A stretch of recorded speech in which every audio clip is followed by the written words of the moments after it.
Welcome everybody. My name is Pat Magee.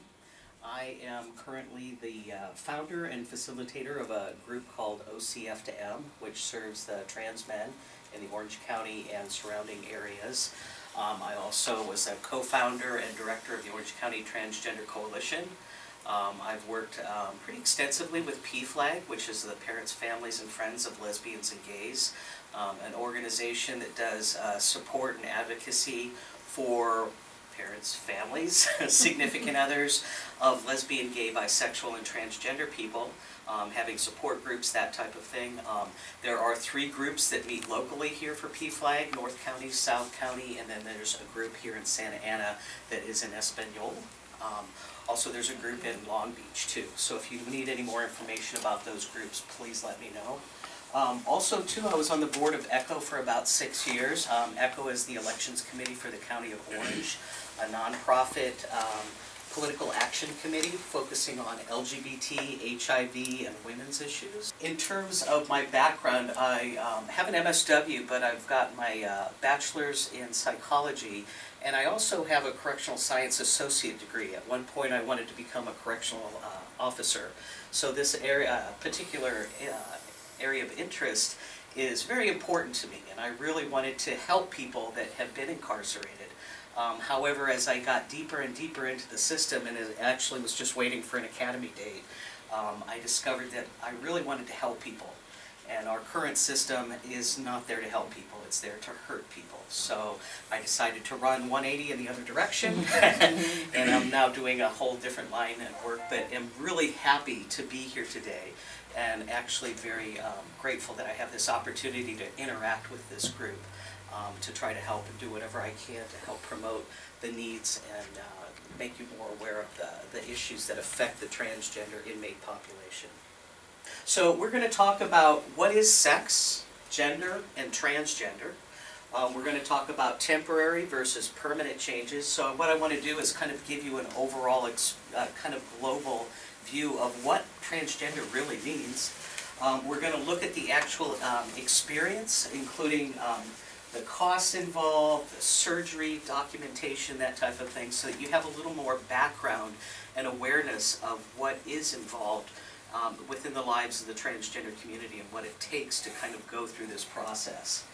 Talk about the population in general of the transgender community and some of the challenges that we face. Global stigma, violence, and discrimination, which again is global, it's really pretty tragic.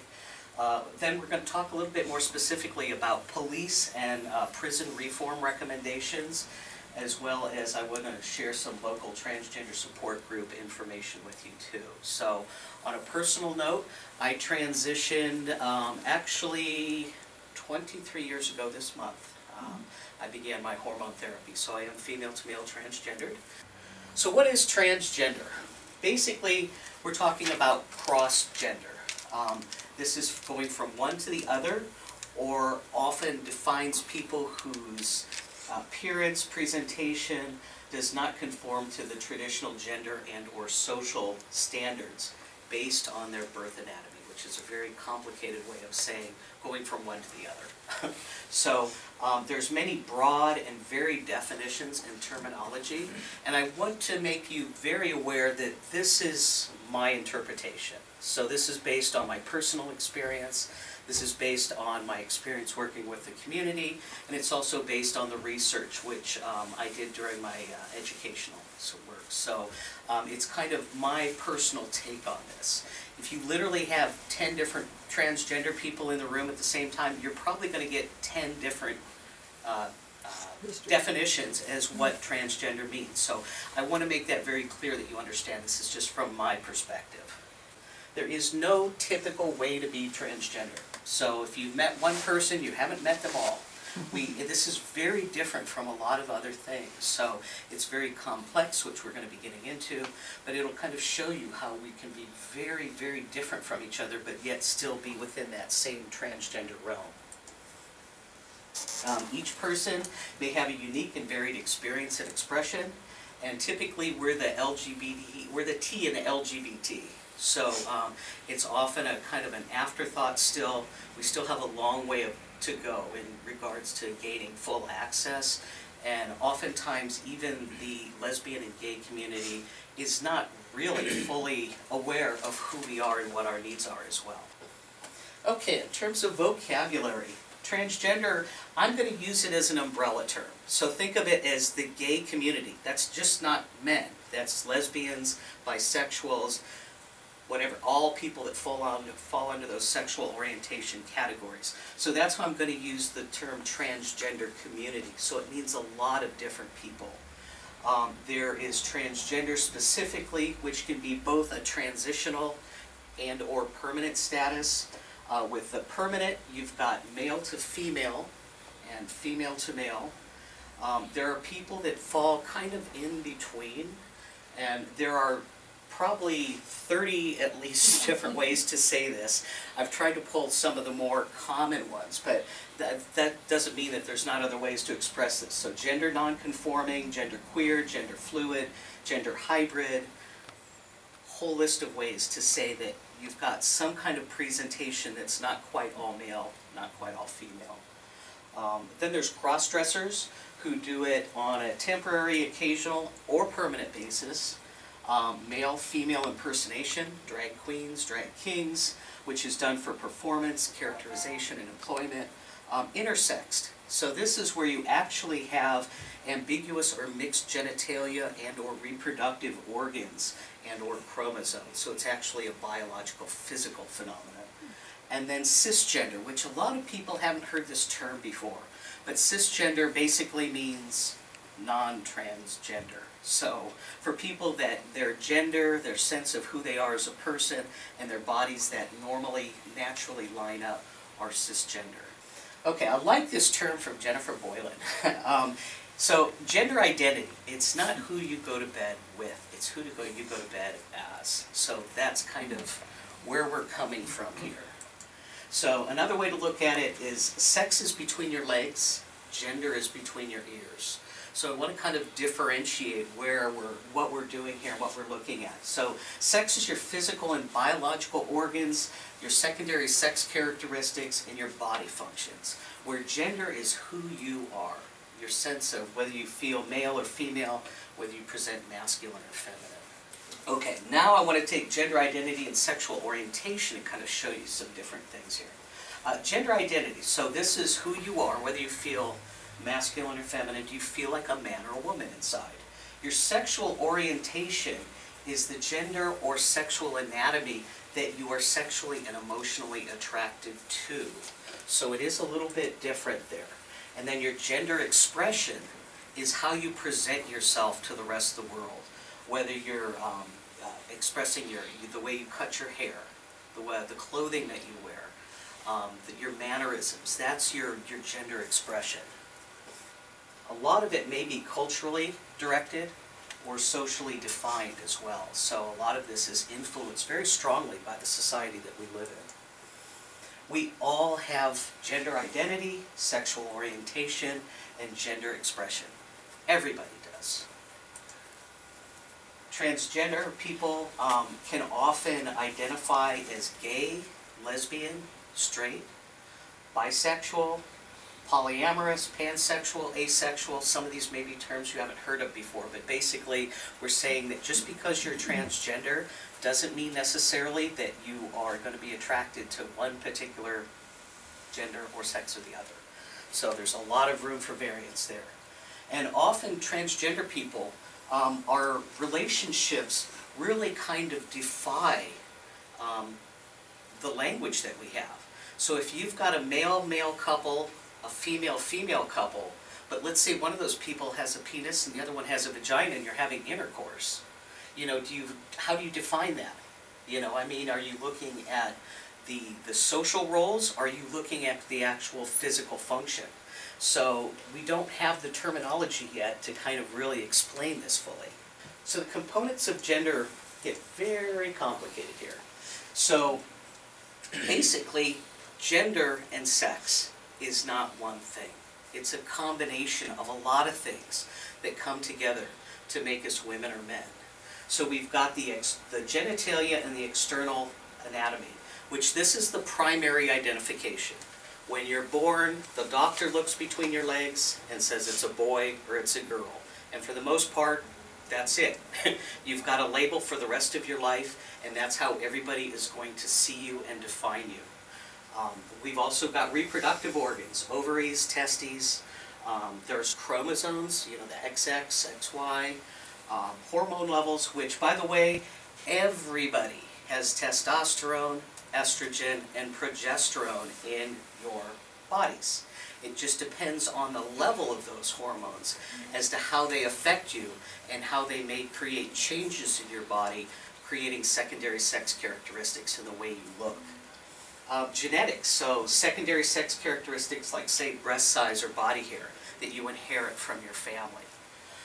And then there's the psychological, the sense of self. I feel like a man, I feel like a woman, that kind of thing. And then your expression, again, your dress, your hairstyle, your social roles and mannerisms. So all of these come together to make us typically either a man or a woman. There is no single universally accepted characteristic that absolutely differentiates male from female. So there isn't one way all the time that says this is a boy or this is a girl. So that's how complex this gender thing is all of these things come together to make us who we are. It's not as simple as just looking between the legs and seeing one thing. I like this slide because it takes it a little bit further. So we're going to kind of take all of these factors and break them down. So this is kind of your typical man and your typical woman. However, each of us has these continuums that interact with each other, and they can actually even change over time for some people. Some people it's very stagnant. So you might have a male that is attracted to females, or I'm sorry, that has a penis, that is heterosexually identified down here, expresses as masculine, has a gender identity, feels very comfortable being a man and who he is.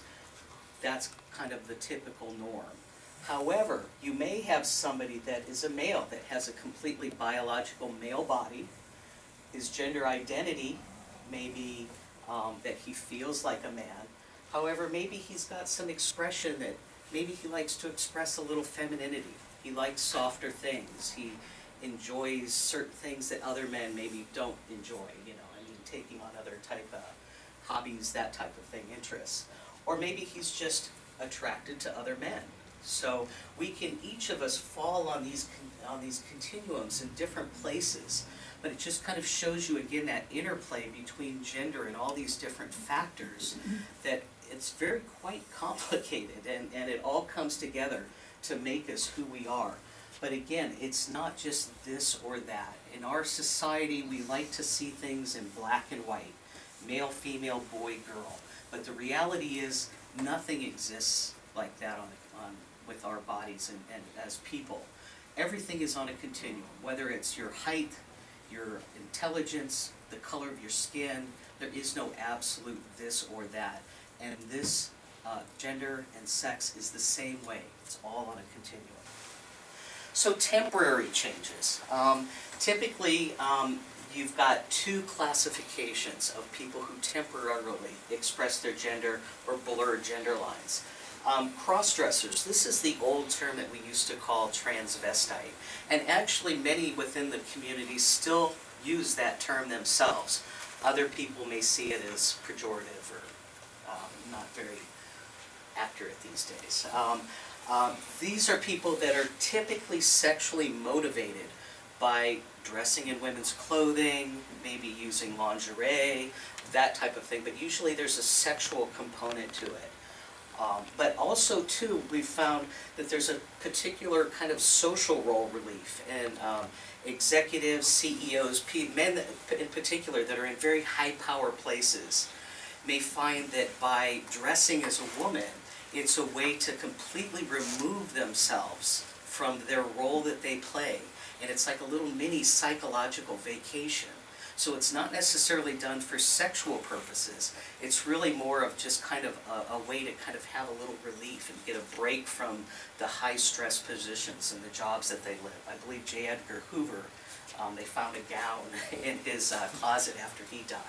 So, you know, it happens, and it's a little bit more quiet. You don't hear about that as much. Some cross-dressers may have a permanent sense of feminine identity. So they may have always felt a little female inside. Not enough that they want to actually go and make changes. Maybe they don't want to go to work that way, but they still have a little part of themselves that they need to acknowledge and they need to kind of nurture and give some attention to on occasion. So they may dress at home and, you know, just fully when they come home from work, they put on their women's clothing and just live very natural and normal. It's not a sexual thing. It's just kind of a part of who they are, but it's on a temporary basis. Often cross-dressers are heterosexually identified. It's very rare still at this point, or at least we don't have a lot of research on women who cross-dress. So for the most part, it's the majority of cross-dressing is done by males. And then there's the male and female impersonator. So this is what we typically have referred to as the drag king, the drag queens, where it's done for employment, it's performance, it's competition. So oftentimes they have these special shows and stuff, and it's done for characterization. And this group tends to be a little bit more homosexually identified. So that kind of differentiates people who temporarily blur gender lines. Now for people who are permanently changing, we use the term transsexual.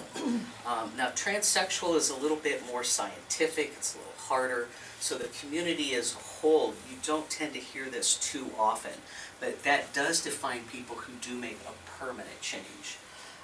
Typically surgery and or hormones are used to make these changes, and this is done on a permanent basis. So these are irreversible, and this person is making this choice for the rest of their lives. Again, this is going from male to female, which M to F is a term that you're going to see a lot, and then female to male, F to M. You can be non-operative. Some people take hormones and decide not to have surgery. Some people do opt for surgery, but maybe they haven't been able to afford it yet. They're saving money up for it. Sometimes people may have like a physical condition. Maybe they have some kind of health complication that they either can't take the hormones, so they can't have the surgery. Doesn't mean they don't want to, but maybe they do.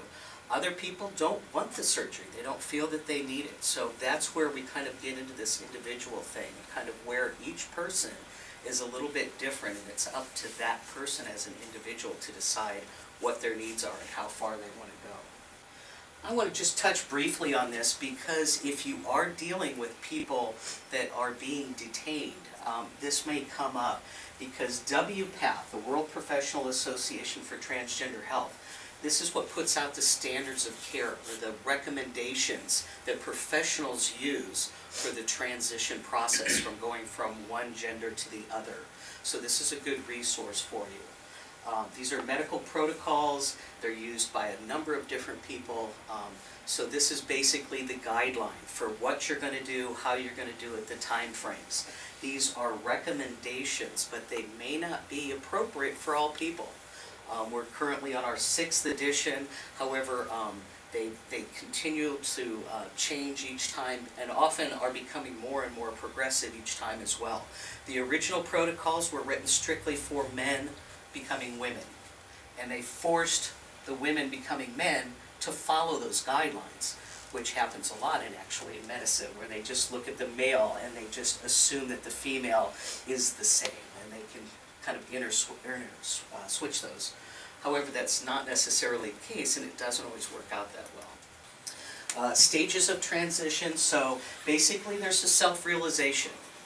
A lot of transgendered people feel this at a very young age. About the age that kids realize that there is a difference between boys and girls. Oftentimes we will have that same kind of feeling that something's not quite right. I know for myself, I knew it at a very young age, but I didn't have the vocabulary to explain it. I knew that something was different, something was wrong, I didn't feel right, but I didn't know how to share that, I didn't know how to express that, and basically I grew up in a fairly rural area that was very conservative. You know, we didn't really have gays and lesbians in Indiana at that time. So, you know, I mean, it really is kind of what you've been exposed to. And I think we're seeing a lot of younger people that are expressing interest in transgender transition much earlier, and I think that's because of the exposure. They're seeing it on TV, they're hearing about it, and so they're learning and they're getting that vocabulary so that they have the tools that they need to be able to share that with others and explain how they're feeling, rather than feeling like I did, like I was the only person in the world that was like this and there was nobody else like me. Then you connect with a counselor. Basically, you've been counseling where you develop a support plan. You start your physical, social, and cultural changes, which may involve hormones, electrolysis for the women, binding of breasts for the men, cross-dressing, cross-living. So you're basically kind of shifting your gender role. And then you begin the real-life experience where you actually start living in the other role on a permanent basis. Oftentimes documentation changes may come early in the process, they may come at the tail end, they may be worked on in the middle, so they might come at any point in time. And then there's the sex reassignment surgery, sex realignment, gender validation. I mean, there's many, many terms for the surgery these days, but essentially SRS, sex reassignment surgery, is a very common term for this. So just to give you a ballpark of the costs that are involved. And I like to put this out there because we have the LGBT community, but you don't need to see a doctor if you're gay or lesbian. You don't need a prescription for it. You don't have to undergo surgery for it either. So there is a real difference between being transgender and being gay and lesbian. And I think that's an important distinction to make, because this often involves or creates a certain level of complexity in our lives that may cause us to interact more with police, the law enforcement in general, that type of thing, because people are trying to get money together just to support their transition. For the most part, none of this was covered by insurance. And just very recently, things are finally starting to change, but for the most part, these costs were typically covered 100% out of pocket. And right now, I've got this figure that I just added because Kaiser, just as of this year, as of this month actually, is now covering all transition costs, which is wonderful. But again, that typically is not the case. This is brand new stuff. And for the most part, insurance wouldn't cover this, calling it cosmetic or experimental. But again, it just kind of gives you an idea of the kind of money that is outlaid by people, and that people may be forced to resort to sex work, taking multiple jobs, that type of thing, just to try to come up with this money, because this is money that you have to pay on top of the rent, on top of the car payment, the food, you know, all the other expenses that we have in life. So this is above and beyond, and it can get very expensive. Documentation varies for each individual too. Typically we have a driver's license, which is going to vary from state to state. Here in California, basically how it works is if you have had your reproductive organs removed, you are seen as gender neutral. And there is a form at the DMV, you can get a doctor to sign it, an MD, and with that form completed, you can go to the DMV and change the gender marker on your driver's license. So you either have an M or an F on there. It is not necessarily used, though, on a national basis. That's just within the state of California that it's recognized. Birth certificate, again, that varies from state to state. There are still a few states that will not amend a birth certificate, no matter what. So it just depends on what state you're talking about as to what they do. Here in California, we probably have the most liberal policies in regards to changing over, so it is relatively easy. Social Security is much more difficult. Typically, Social Security has required that you actually have the genital surgery in order to be able to change your Social Security from one gender to the other. This is also just recently starting to change, and the restrictions are starting to be lifted on that, so it's getting much better. Legal name change is generally required, and also that depends on at what point you begin your transition. And then school and legal records. Anything that you have out there that's got your name on it that you may need to show to somebody, a certificate, anything like that, might need to be changed over as well. So that's another reason that the younger you do this, the better. So, I do want to refer you to Transgender Law Center and also Lambda Legal as resources for having those questions answered. So if you have any specific needs, if you're trying to assist somebody in completing documentation, those are great resources to go to for that. So who are transgender people? Basically, we're a highly diverse group of people. We come from everywhere throughout time. Transgender people have always existed. Actually, I just saw an article last year about basically a kind of caveman type archaeological dig that they found, where they had definitely the bones of a male-bodied person. However, they were buried with female things that typically the woman of the culture would be buried with. And we're seeing this as possibly somebody that, even though they were male, the society that they lived in saw them as women and treated them that way. So I mean, this really has always been there. It's been throughout time and with every racial group, socioeconomic class. It's just throughout time. This is just a natural variation of the human experience. It's nothing new. Just because you're seeing it for the first time on Oprah doesn't mean that it wasn't there before. So, I've seen a lot of different statistics on the population amounts and how often the prevalence of the actual transgender person. And they vary from anywhere from 0.1 to 3%, which is a huge amount. So basically, kind of averaging that out, approximately 2 people out of 100 may be transgender. So, and I include that with cross-dressers as well as the transgender people too, or the transsexuals. So that kind of gives you a basic idea of how common this is, or actually how uncommon this is. For the most part, I think masculine women are tolerated in our society. You know, I mean, looking around the room, you're wearing jeans, you know, sweat clothing, you know, I mean, we don't have these really rigid type rules for women in our society. They're allowed to. However, when was the last time you saw a man walking down the street wearing a flowing gown, or maybe, you know, with a boa, or, you know, I mean, with makeup and that type of thing? Our society has very rigid rules as to how men can present themselves, and they are not allowed to be feminine. So personally, I think that this makes transgender women more inclined or more pressured to maybe go farther than they want to, just because of the sense of danger. There is no safe in-between ground, so they may have to actually transition more than they are comfortable with, just for their own safety reasons. Some old numbers that were thrown around, that approximately 1 in 10,000 are M to F, male to female, and approximately 1 in 30,000 are female to male. I think these figures are old, and from what I've seen, these are based on people that are seeking sex reassignment surgery. They're not just on the transgender population in general, so they really are very outdated numbers and do not reflect reality. I think more trans women have surgery than the men. It's easier and cheaper, and typically better results. And I like this 70-30, which is 100% mine pulled out of thin air.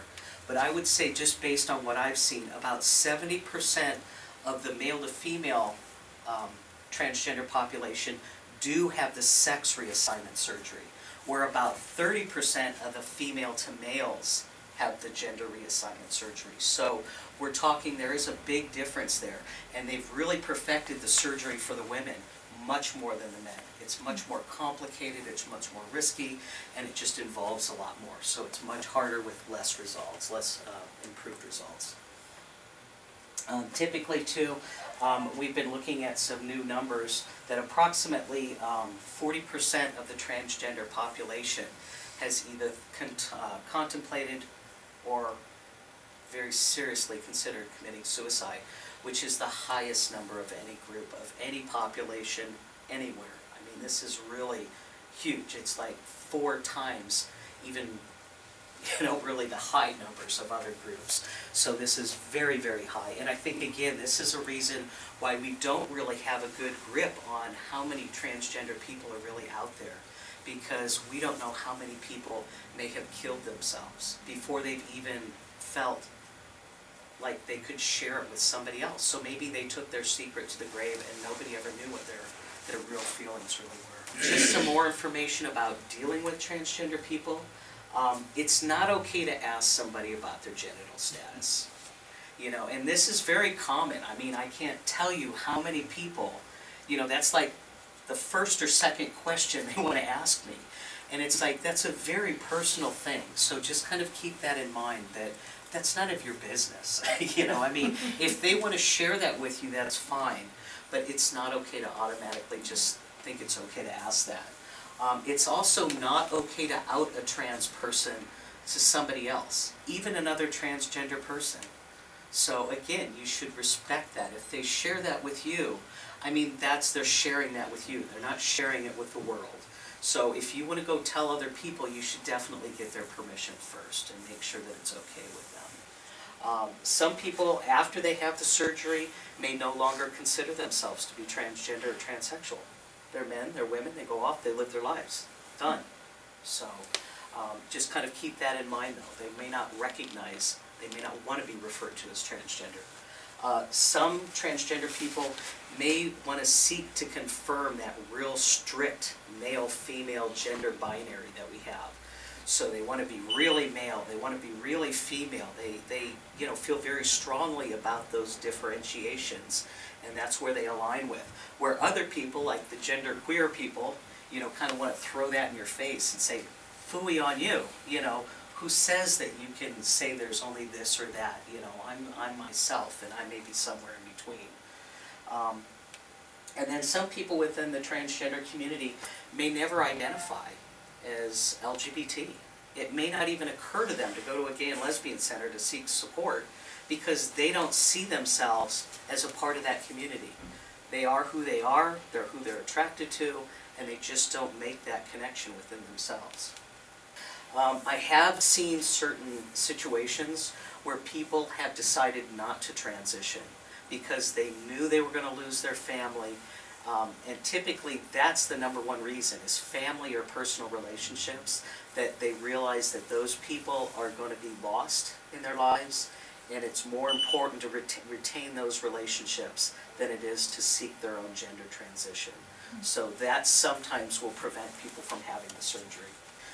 Some of the challenges that we face, just a few, these are brief. Basically, healthcare is a big deal. Being able to access healthcare has been very problematic. It's a problem for everybody in our society. But imagine people that are trying to do this that are transgendered. Oftentimes our medical professionals have minimal training in dealing with the transgender population. Can be very insensitive, and it can be very problematic for people to try to interact with the community, especially just going into an emergency room. If I go into the emergency room with bronchitis, you know, why do they need to know I'm transgender? You know, I mean, that doesn't affect the situation. However, if I go in because I may be having some sort of bleeding issue, and I need to share that with them, but I may not feel comfortable in doing that, so I might not go to the emergency room in the first place. And that's where the disclosure fears come in. For people that are stealth, which is a term that we use for people that are not out and do not share their background with other people, they may be very, very sensitive to disclosing their status with others and may actually endanger their own lives just to keep their situation private. And again, this is going to come up when we talk about incarceration and people going into facilities and interacting with law enforcement, because this is where it all comes down to, is basically disclosing your genital status as to which institution you're going to go into. There's again, the high suicide and substance abuse rates, people that are using illegal substances to try to become more comfortable in the skin they're in, to try to tolerate their situations a little bit more, to get through what they have to get through. And some women in particular are forced into survival sex work just because they can't find employment elsewhere. I mean, look at our economy that we're in and how few jobs there are out there. Now imagine somebody that's 6'3" with a deep voice and huge hands and broad shoulders and obviously has some very masculine characteristics that is trying to get a job in maybe a beauty salon. And how is that person going to rate against all these other people that are trying for that same job? These are the type of people that may be really forced into the fringes of society and doing things that are illegal just because they've got to get by. They've got to find money somewhere doing something. For some people, it's a loss of career. You know, if you've been working in this one job and you transition, you know, maybe if you go from being an executive level, you know, management type person at a corporation, and all of a sudden you're female, all of a sudden now you're seen as the secretary, not the boss, you know? And sometimes people find out that there really is a glass ceiling that exists in America, and it's not fair and it's not equal. And it can be very dramatic where people may, you know, go from having a very stable and very affluent type background to all of a sudden finding that they're just having no money, they can't find work, and don't have their basic needs being met. Then we get to the controversial DSM, the Diagnostic Statistical Manual, which is what psychiatry uses to define people who have disorders within our community. This is still considered GID, gender identity disorder. It's still classified as a mental illness, so I stand before you officially mentally ill for being who I am. So we're working on this within the community. For some people, they see it as a psychological issue. For other people, they see this strictly as a medical issue. I mean, look at it. We're fixing it with hormones and surgery. There aren't that many mental illnesses that are corrected with surgery, you know, so this really kind of is beyond the typical type thing where other people don't want any kind of classification. We're just another way to be a person. Why do we need to have a box? Why do we need to be disordered? So there's a lot of controversy within the community just trying to figure out where we fit in and how all that's going to work out. We have a lack of legal equal rights and protections as well as the social stigma. Then we get into the legal gender, sex status, and the documentation thing, which can get very complicated. And basically, I really personally like the third gender designation. Nepal was the first country that actually recognized the third gender status. Thailand and Pakistan are a couple of other countries that now officially do, but there's more than this as well. So a lot of other countries are actually far more progressive at recognizing gender variation. I mean, kind of coming back to the United States here, we are actually very much in the Middle Ages in terms of seeing only men and women and negating people that express anything in between. So we really are very backwards in that kind of classification. Then we look at the legal status for marriage, Prop 8. You know, we are affected by that too. I know a trans woman was married to her wife for more than 20 years. State found out she had her surgery and they took away her legal marriage. So not only can you not get married, you can have your legal marriage taken away from you because of our current status in the same-sex thing. So this affects transgender people as well. Legal status for immigration, asylum from violence. I actually was working personally with an individual from Pakistan who was about to be deported, and he was afraid that literally he was going to be killed when he returned to his country. So by getting asylum was basically meaning that he was going to be able to live. So I mean, this is a huge deal for people from other countries that may be going into a situation where it's just not their personal rights. This is their life on the line, where they are seriously endangered. Jail and prison reform. This is a huge deal because basically what this comes down to is what institution you go to is based on what you have between your legs. That's it. That's what they use to determine, which is very archaic. And this includes even emergency shelters. I had heard that there was 6 trans women that were arrested during Katrina just because they were trying to get into a shelter and were refused and ended up in jail. So, I mean, this is still a big deal, and it could come up for anybody at any time. We actually have so many transgender people that are victims of violence that there is an annual Day of Remembrance that happens on November 20th, where we actually stop and reflect on all the lives that have been taken just because they were transgendered within the last year. So, pretty tragic. That started in 1998. Gender affects everybody. The Employment Non Discrimination Act, which is still kind of being fought out within our country right now. But this comes down to the freedom to define and live as who you are as a person. So, you know, basically, who controls the rights to your body? You know, who has the right to say, you can be this or you can be that? So even though you may not think this affects you, it may. Because it's kind of one of those slippery slope type things where, you know, you start taking away this person's right to define themselves. Where does that stop?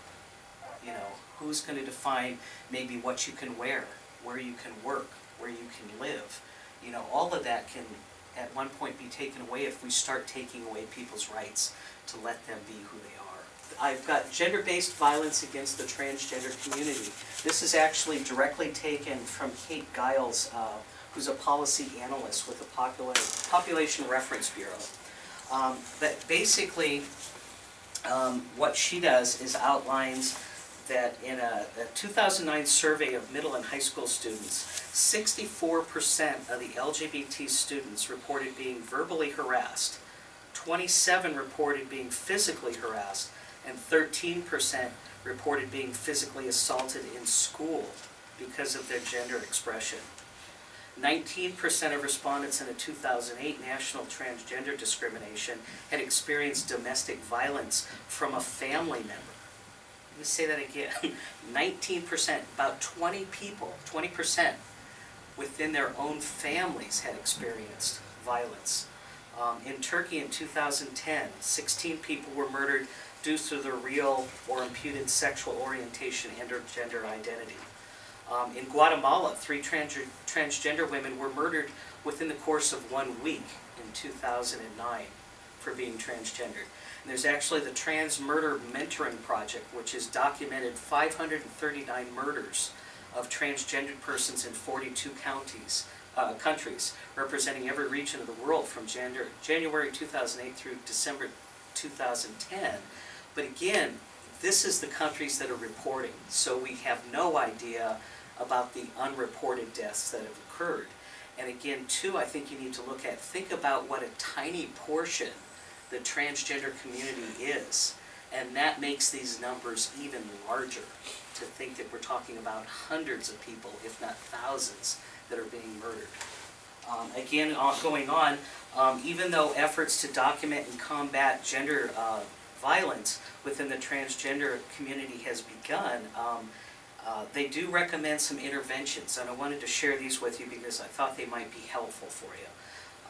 Silence is recognized as one of the main obstacles to combating violence because transgender individuals frequently do not report crimes, and when they are reported, police and prosecutors often ignore transgender victims or subject them to further abuse and harassment and humiliation. So support and safe spaces are needed for transgender individuals to be encouraged to report any kind of violence against them. Mechanisms should be put in place to assist any victim to pursue justice and challenge the laws and policies that perpetrate gender-related violence and discrimination. And specifically, I kind of wanted to get in what's going on with transgender, the transgender population in Latin America, because this is really tremendous. I mean, it's huge. So even though transphobia exists throughout the world, it's really alarming what's going on in Central and South America, which reports 643 people that have been murdered in 21 countries since 2008. And this comprises more than 3/4 of the murders of the transgender people worldwide. So we're talking a really big problem that's happening, specifically within Central and South America. 325 of these cases from Brazil, 60 from Mexico, and 59 from Colombia. 86% of those interviewed attested to being mistreated by the police. 86% mistreated by the police. 90% reported experiencing abuse because of their gender identity. So I think a lot of this comes down to the machismo type element within a lot of these communities, and this real intolerance for letting men express any form of femininity in people that cross those gender boundaries. So we may have very strict guidelines here in this country, but when you're starting to talk about Central and South America, they actually do their own policing and kind of take care of people that they don't feel that conform. So it's a very dangerous place to live, and for people that are either seeking asylum or coming from these communities, they really have very strong reasons for needing to stay here or trying to prevent themselves from being placed in a situation where they may be exposed to this kind of violence. This is the National Transgender Discrimination Survey. It's called Injustice at Every Turn. From this report, and what they do is recommend affirmative steps for police office, correctional systems, and the justice system overall. And I thought this was important to realize that this study contains 6,456 respondents, which is a very large sample size. So these numbers are pretty good. I found personally that numbers and statistics within the transgender community are very questionable because it is so hard to find, you know, how do you do this? How do you approach people? There's so many people that are stealth. There's so many people that have never told another person, that don't share their background with other people. So statistics are very hard to come by. So numbers like this are very solid and really give us a valid and very good idea of what's going on. So some of the key findings that they found is that 1/5, 22% of respondents who have been incarcerated with police reported harassment by the police due to bias, with substantially higher rates, 29 to 38%, reported by respondents of color. So that number goes up considerably with the immigrant population. 6% reported physical assault, 2% reported sexual assault by police officers because they were transgender, gender nonconforming. 20% reported a denial of equal service by police. Almost half the respondents reported being uncomfortable in seeking police assistance, while 7% of the sample reported being held in a cell due to their gender and identity expression alone. These rates skyrocketed for Black, 41%, and Latino/Latina, 21%. Respondents who served time in jail reported harassment by correctional officers, 37%, more than harassment by peers, 35%. And physical assault and sexual assault in jail and prison is a real problem, with 16% of respondents who have been to jail or prison reporting being physically assaulted and 15% reported being sexually assaulted. African American respondents reported much higher rates of physical and sexual assault in prison by their inmates and correctional officers. And then healthcare denial was another form of abuse in prison, with 12% of people who had been in jails or prisons reporting denial of routine health care and 17% reporting denial of hormones. Police recommendations. All police departments should reform their approach to transgender and gender nonconforming people. All officers, both new and those who are already serving, should be given comprehensive training on how to treat transgender people respectfully, regardless of the person that is seeking assistance or being arrested. So in any case, they need to be treated respectfully. In order to sustain and reinforce the effective training, departments need written policies related to respectful treatment, arrest procedures, and placement in housing so that all officers know the expected protocols and can consult them when necessary. Officers who fail to follow these policies or otherwise engage in disrespectful treatment or violent behavior should face discipline, including termination when warranted. And a culture of respect for diversity should be put in place and established by all departmental leadership. Police departments should establish LGBT liaison units to be used as an internal voice for fairness. And existing lesbian and gay units should expand to include transgender and gender non-conforming officers and their issues as well. Prison and jail reform recommendations, including the Federal Bureau of Prisons, should reform their approach and policies related to transgender and gender non-conforming inmates. The U.S. Department of Justice should swiftly adopt strong and binding national regulations to implement the Prison Rape Elimination Act of 2003. Until national regulations are established, prisons, jails, and detention facilities should fully implement the recommendations of the National Rape Elimination Commission. Correction staff should be given comprehensive training on how to treat transgender and gender non-conforming inmates with respect, allowing people to express their gender identity through their clothing and grooming. Jail and prison systems need written policies on transgender and gender non-conforming inmates to ensure they are housed according to their gender identity, unless their safety is jeopardized by this classification. However, this does not mean transgender and gender non-conforming inmates should be held in solitary confinement or administrative segregation, or otherwise have their privileges reduced in a misguided attempt to keep them safe. Jail and prison systems should enact policies and procedures that all inmates are free of physical and sexual assault. Department of Corrections must eliminate staff who are physically and or sexually assaulting prisoners and otherwise ensure that all staff are accountable for their actions when they endanger the health and well-being of inmates. So in closing, basically it's important for you to come away realizing that all transgender people deserve understanding, acceptance, and tolerance. That basically transgender people still face tremendous societal discrimination and injustice and basically criminalized gender. So we are still treated as deviants, or that we're doing something wrong just for being who we are in society. Most transgender people report a sense of happiness and fulfillment after their transition and often become much more productive employees and citizens.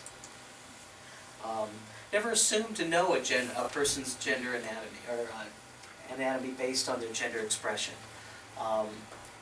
That's the thing with our society. This is something, we don't walk around naked. You don't see other people's genitalia. So we just can assume what other people have based on what we see. But the reality is, because this is something that is so private, that we don't talk about it, that people don't realize the vast variation of human bodies out there and the different ways that our bodies can be. And we just kind of go through this same old, well, you're a boy, you're a girl, if you're a boy you have a penis, if you're a girl you have a vagina, and that's all there is. That we don't see that kind of variation from one person to the next, and just realize that you don't know who you're dealing with. You can't automatically assume. And if somebody's gender presentation bothers you, take a minute and think about why. You know, I mean, that isn't their problem. That's your problem if somebody's making you uncomfortable. And that's where a lot of this violence and discrimination comes in, is that we target what we're afraid of. We're fearful of that. We want to strike out against it because it feels wrong for us. But just because something isn't right for you doesn't mean it's not right for somebody else. Some of the local resources, so this is for here in Orange County. OCFTM, which is the group that I do for trans men. There's Transgender Rainbow, which is a group for all people, anybody interested in learning more about gender. Very open group. Support group called Shift Happens for families, parents, and significant others of transgender people. Being Me, a support group that's focused on transgender women. OC Girls, another group that is for transgender women, but it really includes the whole spectrum. So people that are all genderqueer, people that are just kind of moving, but they're all primarily the male-female moving in that direction. Here at the center, we've got the Chicos Activos, brand new organization here that deals with the Latina population in particular. And then they also have the Hermosi Protegida organization, which is geared towards HIV prevention. PFLAG, we talked about that a little bit before. Also, PFLAG has a speakers bureau as well that goes out and speaks with organizations and helps to put a face on the LGBT community and help people to understand and see us as people, not just that group. The center here, which provides us to meet in for some of these groups. It also provides low-cost counseling. And then the OC Human Relations, which I wanted you to be aware of, because that's the agency to report abuse, discrimination, and hate crime. So if there's any problems that are going on here locally, they should be aware of it, and they should know about it.